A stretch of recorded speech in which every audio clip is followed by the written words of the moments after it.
What's good, family? Welcome back to another video with your boy.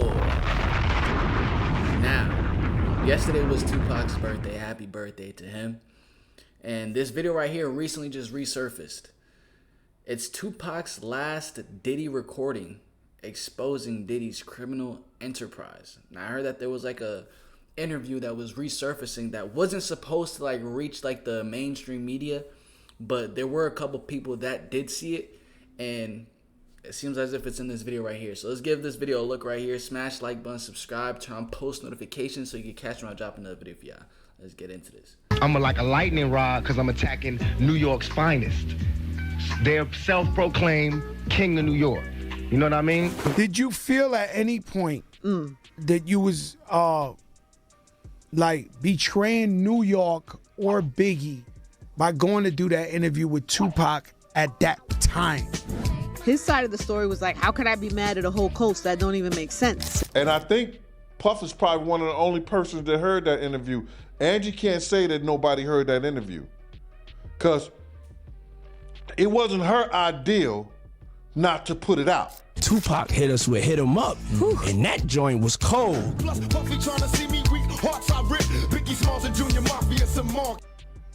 We would take your turntables, you played Hit 'Em Up. That thing hurt to this day. So this old interview with Tupac just resurfaced, and it's making waves on social media because it sounds like Pac was really trying to warn us about everything that's now going on with Diddy. At this point, it's clear to everyone that Diddy wasn't just running a label. He was running a whole crime operation behind the scenes, and Tupac was one of the first to publicly talk about it. Remember that infamous Angie Martinez interview that she claimed she didn't want to release in full because of the whole East Coast, West Coast beef? Well, turns out Angie lied. It was never her decision to block that interview from coming out. It was Diddy's. But now with the federal trial underway and people finally feeling safe enough to speak out, it's becoming obvious that Tupac was telling the truth. He saw something early on. How Diddy moved, the people he kept around, the fear, the silence, and tried to call it out. The crazy part is, Tupac was saying all of this back in the 90s, and That's Snoop Dogg's actual hair, man. Looks like he wearing a wig, bro. Tried to call it out. The crazy part is, Tupac was saying all of this back in the 90s, and nobody wanted to listen. People were calling him paranoid or claiming he was just jealous of the New York scene. But we know that Tupac was simply ahead of his time. He saw what the rest of the crowd missed, or just wasn't ready to admit. So what exactly did Tupac say about Diddy in this interview? And is this the reason his life was cut short? Let's get into it. Every time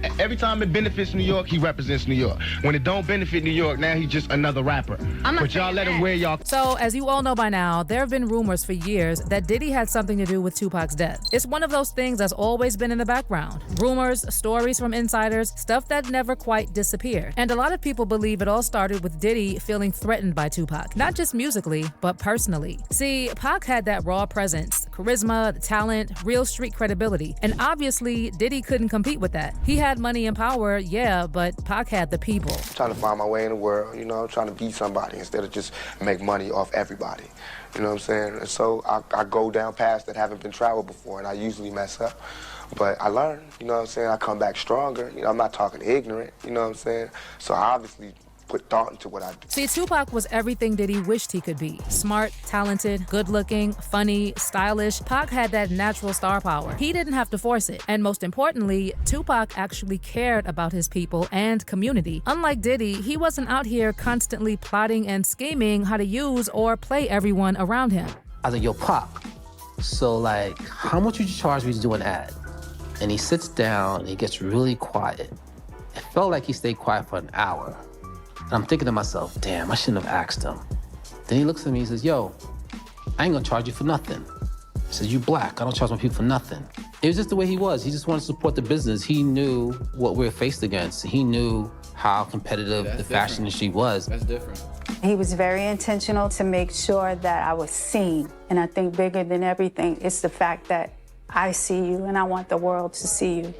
He said it was important because I was a black designer. Meanwhile, Diddy was out here trying way too hard. People who knew him growing up said he's always been mad insecure, and it showed. He wanted to be that guy, but he just didn't have that thing. He couldn't rap, couldn't act, had zero swag, and he most certainly didn't have the looks. Since the 90s, folks in the industry have said Diddy was always a try-hard, cowardly, attention-hungry, and obsessed with being feared and respected. And that's not even to take away from him, but I know he's a weirdo.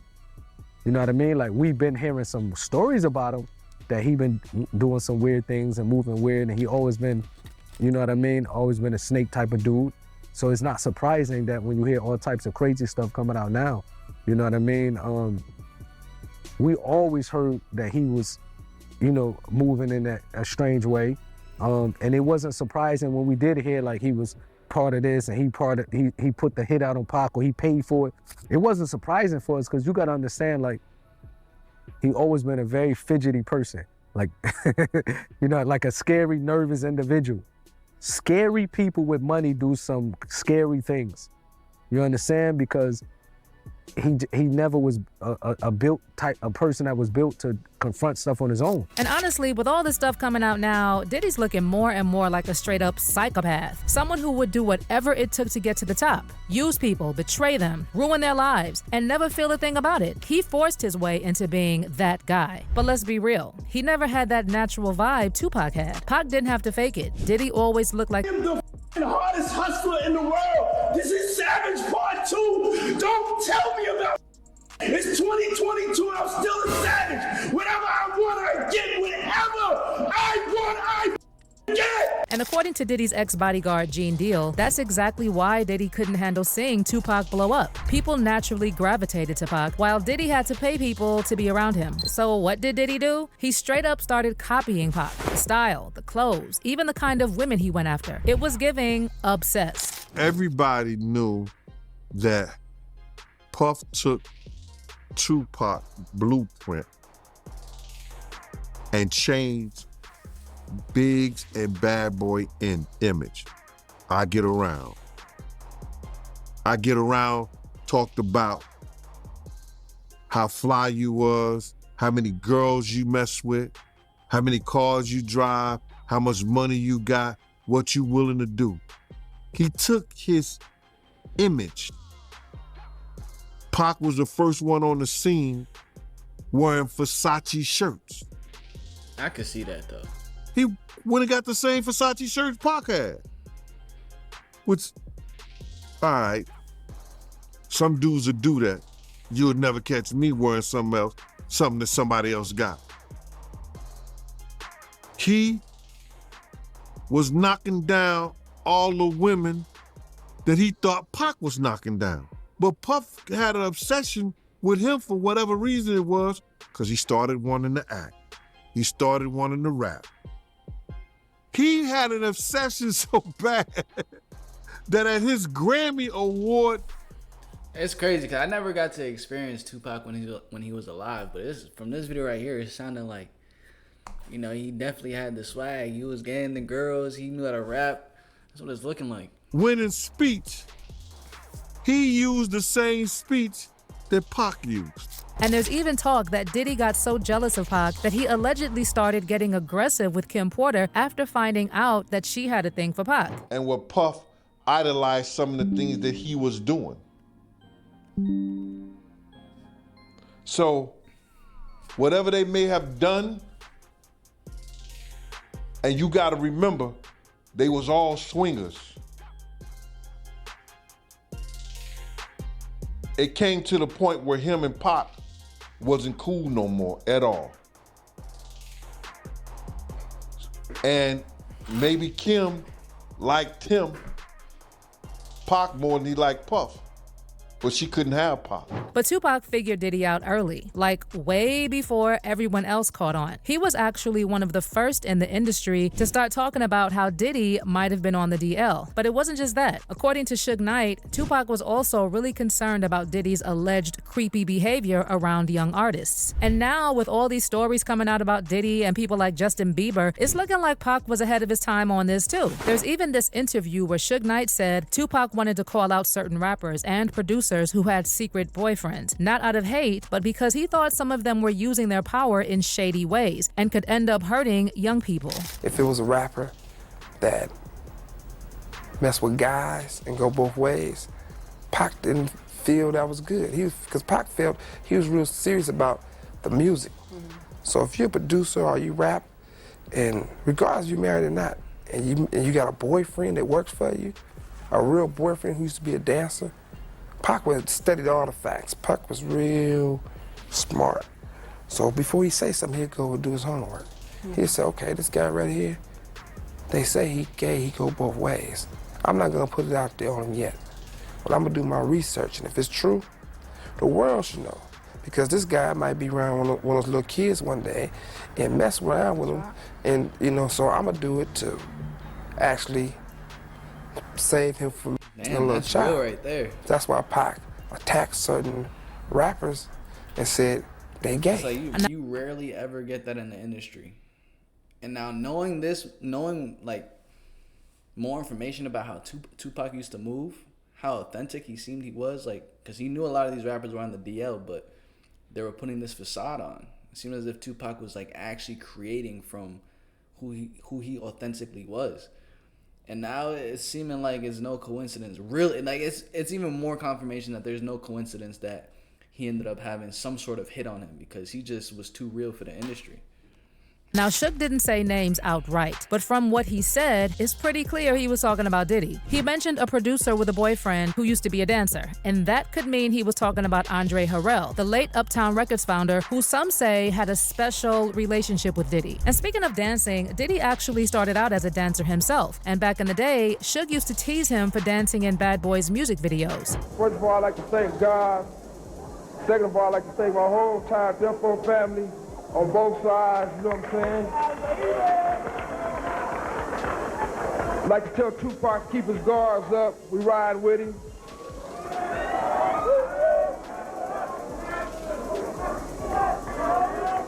And one other thing I'd like to say, any artist out there want to be an artist and want to stay a star, and don't want to have to worry about the executive producer trying to be all in the video, all on the record, dancing.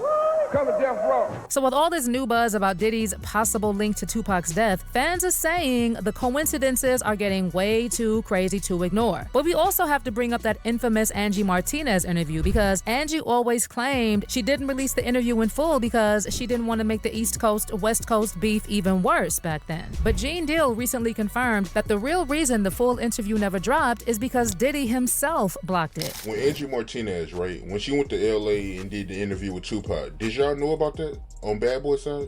Yeah, we heard about it. And I think Puff is probably one of the only persons that heard that interview. Angie can't say that nobody heard that interview, because it wasn't her ideal not to put it out. Do you understand what I'm saying? She can say that it wasn't her ideal, but it's not owned by her. Who owns that interview? Because who was sent out there? Hot 97 owns it. Do you understand what I'm saying? So she could take all the accolades for not putting it out. You understand? But when you send somebody or someone of your person do an interview under the banner of Hot 97, it belongs to Hot 97. And Puff in the back ran Hot 97. That's how he got Wendy Williams fired. You understand what I'm saying? He can make phone calls to say something, to say, don't put this out, don't do this, take this off. He had that kind of power. So Puffy, he did hear that Tupac interview.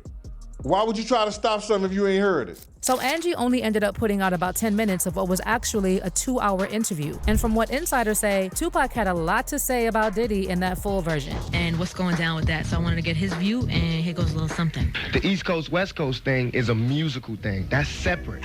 That's a whole thing separate to itself. That's a musical thing. Where we have been beefing about whose music is better or which is this or which is that. It just seems like it's gotten from real the beginning. bad It has right now. because I'm like a lightning rod because I'm attacking New York's finest. They're self-proclaimed king of New York. You know what I mean? I'm attacking them so because nobody is separating themselves from him. They still talking about how Biggie? raw. Yes, they still Okay. talking about how raw he is and woo woo woo. He's a representative. He represents New York. There are a lot. Every time it benefits New York, he represents New York. When it don't benefit New York, now he's just another rapper. I'm not But y'all saying let him that. wear y'all colors. You let him shout y'all shit out. When Biggie came out here, he screamed out, "Brooklyn's in the house." We don't beat and say, "Why you starting a war?" Why is everybody, when I say West Side, it hurt people's feelings? I don't think it's because you're saying West Side. I think because They think they own me. Nah, not at all. I think it's because, Dog Pound video came out, New York, and I'm not saying you was in the video. I know you wasn't in the video. I wasn't in it. I didn't write it. I didn't produce the beat. All right, so let's I take was in that. jail. The album was done while I was in jail. That's separate. It just, you know what it is? It's New York's visualizing your camp, which to them is Death Row, which is Dog Pound, which is Snoop, and which is that whole thing. And it was all one time. The New York video came out.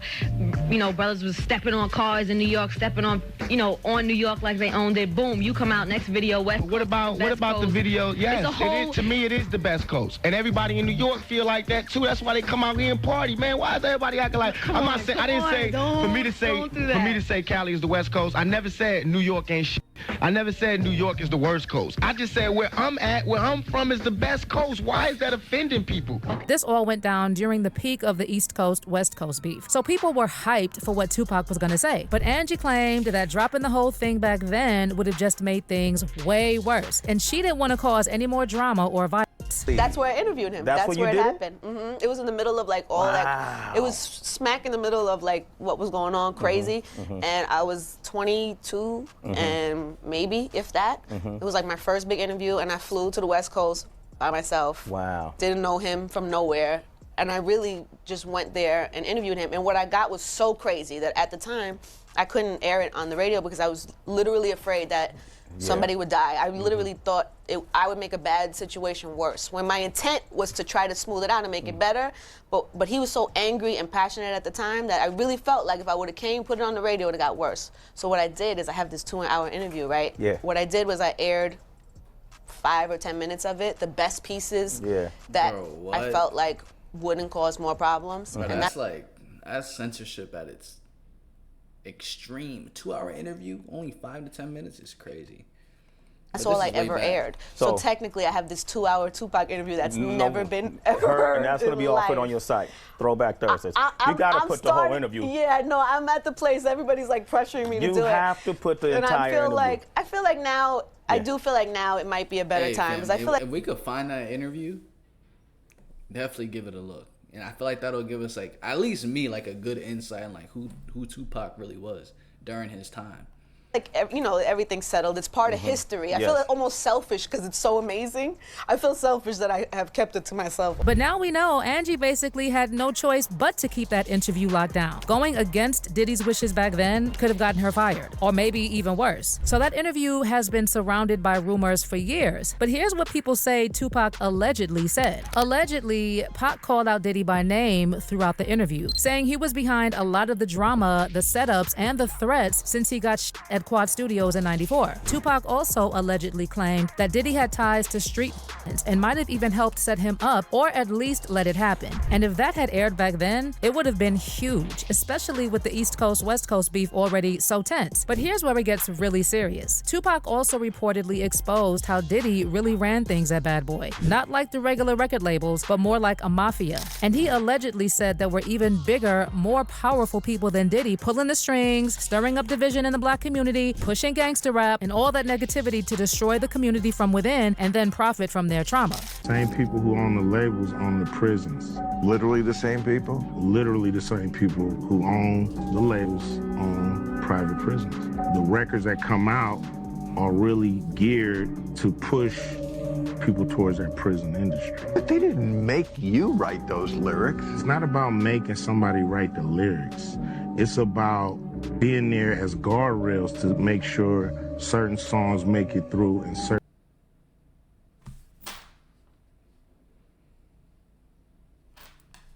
Oh snap, the internet connection is wild right now. Hold up, fam.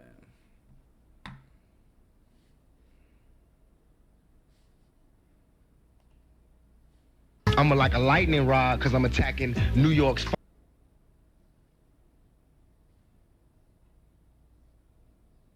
this is hot, say that, do this. We're gonna have this guy write the lyrics. We're gonna have that. You have, the record company pushing the narrative. Some social engineering going on here to make sure those prisons stay full. So Pac supposedly accused these higher-ups of controlling everything from the shadows and using guys like Diddy as puppets to tear the community apart. And some sources even say he named names of these top players. And I've always had total love and support and understanding that after my second marriage failed, because I had been 100% heterosexual up until that point, that I opened myself up after the failure of my second marriage. Having read something about bisexuality, my story was different. I just found that I would open myself up to the possibility of a relationship based on the person and not on gender. And I did after seeing a man or a woman for about a 4 or 5 year period of time interregnum, entered into a relationship with a man. And if this is true, it might be why, even with Diddy now finally facing consequences and his bad boy empire crumbling, that full interview still hasn't seen the light of day. Because if Tupac really outed the real power players at the top, it makes sense they'd keep it locked down forever. But now I want to know why you think Diddy blocked that interview. Was Tupac just exposing Diddy's shady moves, or— Man, Diddy was scared, bro. Diddy was scared. You know what I'm saying? He don't want to share his position, especially during that time, because that's like their prime. Like, that's their upcoming prime time. And he didn't want to have any type of threat, which Tupac was in his vicinity. So he's trying to silence him, silence the interview, and then rumor has it that he ended up actually silencing him when he put the hit on him. Comment down below if you think Diddy put the hit on Tupac.